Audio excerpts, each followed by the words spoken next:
When we talk about bringing down prices and making life more affordable for people, what are one or two specific things you have in mind for that? Well, I'll start with this. I grew up a middle-class kid. My mother raised my sister and me. She worked very hard. She was able to finally save up enough money to buy our first house when I was a teenager.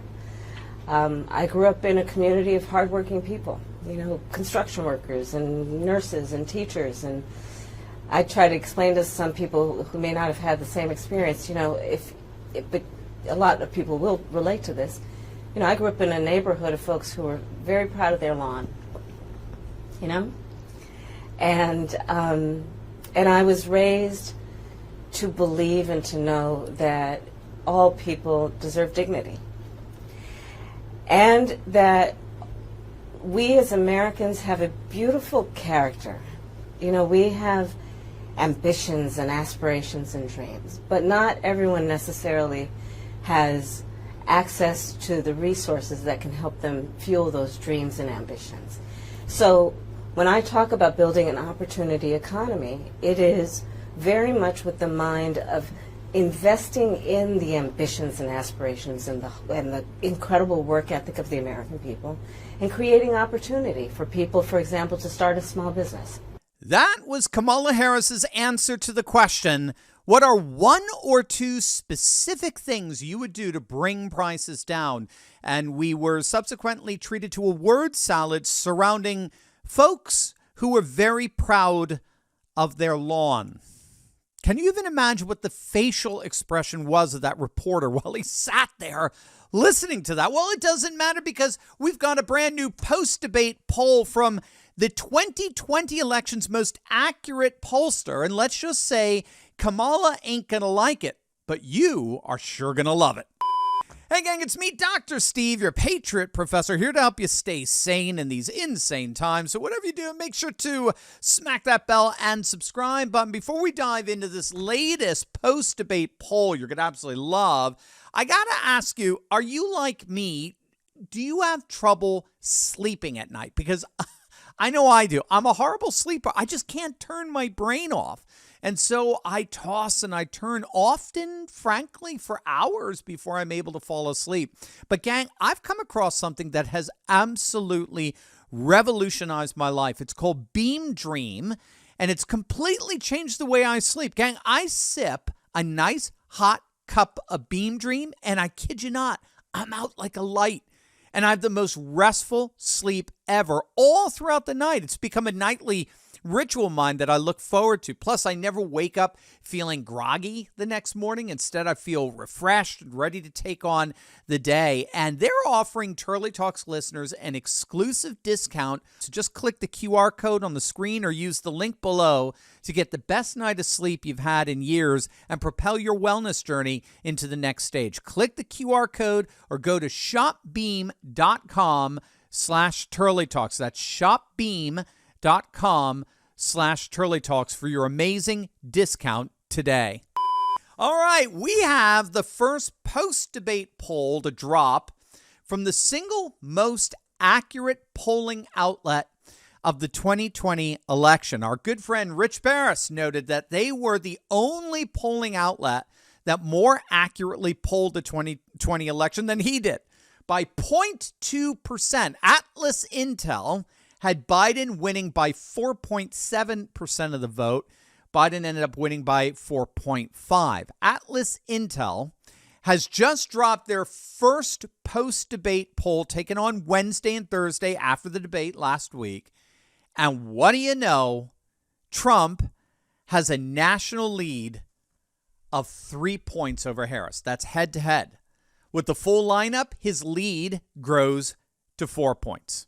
The single most accurate pollster for 2020 just dropped a post-debate poll that found Trump up 3 points in the national average. You know what? I'll say that in a different way. The single most accurate polling outlet of 2020 has Trump winning the popular vote. And it's not hard to see why. According to them, Trump wins on every single major issue of concern among voters. He's beating Kamala plus 17 on immigration. He's plus 16 on the war in the Middle East. He's plus 14 on the economy. He's plus 14 on inflation. He's plus 14 on the national debt. And he's plus 12 on Ukraine.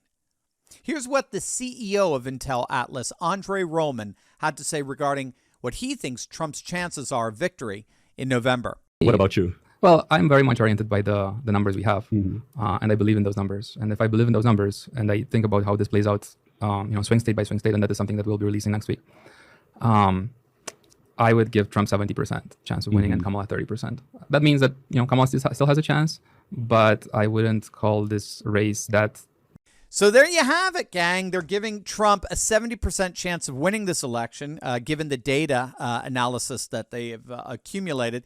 Again, Atlas Intel has the single best record of any polling outlet in terms of their predictive accuracy. They were just off by 0.2%. And again, it's not hard to see why, given how tiny Biden's margins were in 2020. All Trump needs, when all said and done, all Trump needs is a 0.5% shift in his favor in Arizona, Georgia, and Wisconsin for this election to be over. Okay, you heard that right. All he needs is a 0.5% shift in his favor. That's it. And this thing is over. And given the legacy media's utter obsession with trying to paint Trump as a racist, it's radically ironic where that 0.5% support is actually coming from. The latest NAACP poll on black men and who they're planning on voting for shed some very interesting light on why Kamala is crashing. The poll found that 26% of black men under the age of 50 are going Trump. 49%, an abysmal 49% are voting Harris. Not even a majority. She doesn't even break 50%. Now, you need to let that hit you. The single most loyal Democrat constituency is abandoning Kamala in record numbers. Now, of course, the legacy media isn't going to tell you that. The legacy media is doing everything they possibly can to convince you that the super majority of voters have abandoned Trump and are enthusiastically embracing the joy candidate. But as Mark Mitchell over at Rasmussen has pointed out, obviously rhetorically, that if the news media would cook a debate, would they not also cook the polls? Interestingly, Rasmussen has Trump winning the independent vote by double digits. Their latest sample shows Trump beating Harris 51-39 among independents. Again, a data point the legacy media is deliberately hiding from you. Here's the latest data coming out of the key, and let me stress that key swing state of Pennsylvania. This is from Scott Pressler. In just the last week, in a single week, Republican registration efforts have slashed the Democrat advantage from nearly 348,000 registered voters to now just 343,000. Now, keep in mind, it was just a few years ago when Democrats had an over 1 million voter registration advantage over Pennsylvania Republicans. That has been slashed by nearly 70%, most especially over the last 2 years. In just the last week, Democrats gained 9,000 voter registrations, whereas Republicans gained nearly 14,000. Scott said that our team is registering more voters than Taylor Swift.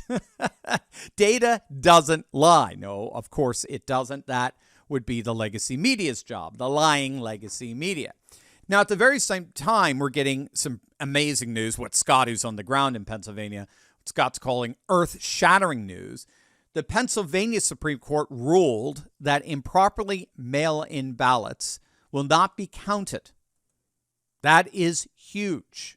This is ballots with missing or incorrect dates will not be counted. Mike Whatley, chairman of the RNC, took a much-deserved victory lap when he tweeted out that the Pennsylvania Supreme Court has rejected a Democrat attempt, surprise, surprise, to count undated ballots. Now, this would have allowed the counting of ballots to go on indefinitely past November 5th.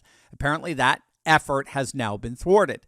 And to make matters even worse for Democrats, it's now being widely reported that Jill Stein, The Green Party candidate will indeed be on the ballot in Georgia, the key swing state of Georgia. Jill Stein, of course, infamously cost Hillary tens of thousands of votes in the key swing states of Wisconsin and Michigan and Pennsylvania. Now she looks like she's about to do that again in the key swing state of Georgia. Trump should win Georgia relatively handily this go around, especially given the election integrity measures that have been successfully implemented in Georgia.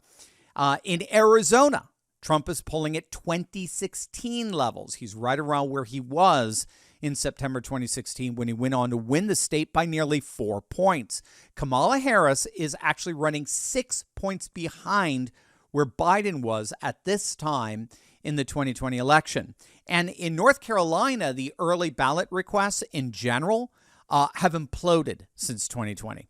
Now, by this time in 2020, there were over 1 million early ballot requests, vote by mail ballot requests. 50% were from Democrats, and barely 18% were from Republicans. It was 17 and some change percent. Today, that million request vote by mail has imploded to just over 170,000.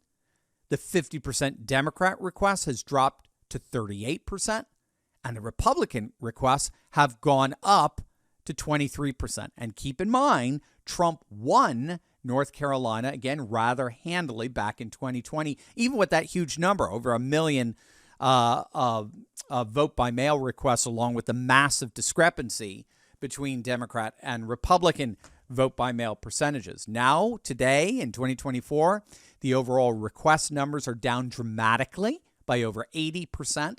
And to make it worse, there are less Democrats and more Republicans. So Trump is poised to absolutely crush it in North Carolina, crush it in Pennsylvania, crush it in Arizona, crush it in Georgia. And as the single most accurate polling outlet of 2020 has concluded, he's even poised to crush the national vote as well.